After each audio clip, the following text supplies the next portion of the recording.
আমরা এখন গাড়িতে উঠলাম, এসে বসে আছি। তো একটু পরেই ছাড়বে গাড়িটা, যাই ছাড়িয়ে দিয়েছে। তো বানেশ্বরে যাচ্ছি আমরা পুজো দিতে।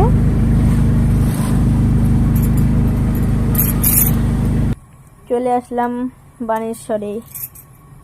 তখন হাঁটা শুরু করেছি, দেখতেই পাচ্ছ তোমরা।